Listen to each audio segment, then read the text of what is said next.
Differentiation for class 12, exercise 3A, question number 10 and 5. Sin 4x into cos x. So, dhori y equal to sin 4x into cos x. তাহলে আমাদের সূত্রতে ফেলানোর জন্য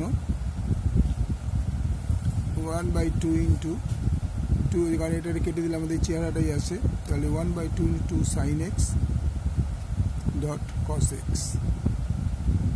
তাহলে আমরা এটা কি করতে পারি, sin a plus b sin a minus b.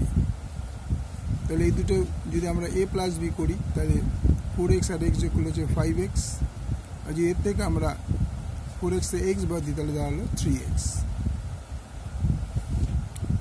উভয় পক্ষকে x এর সাপেক্ষে অবকলন করে পাই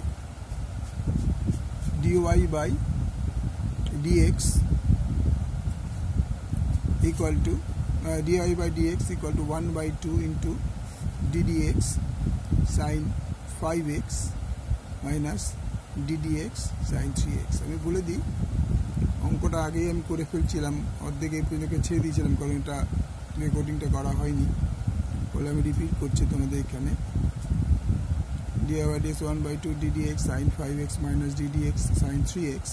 তাহলে sin 5 এ 1/2টা থাকবে, sin 5x এর ডিফারেন্সিয়েশন কি হবে না, sin 5 এর ডিফারেন্সিয়েশন হয়ে যাবে cos 5x, আর 5x এর ddx 5x আছে, পরের স্টেপে আছে sin 3x.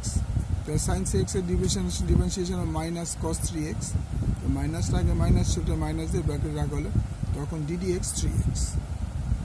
তাহলে কি দাঁড়াচ্ছে dy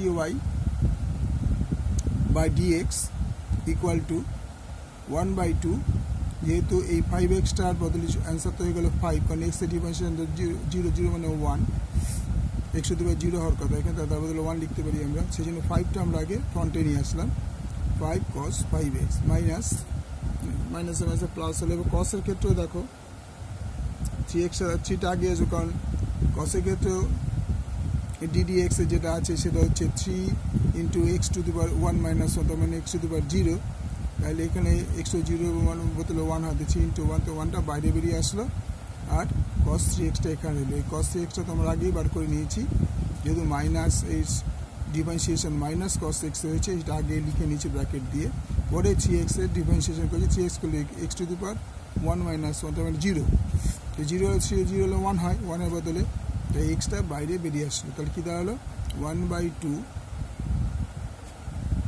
5 cos 5x plus 3 cos 3x. This is the answer. ভালো লাগলে লাইক করবে, শেয়ার করবে, সাবস্ক্রাইব করবে.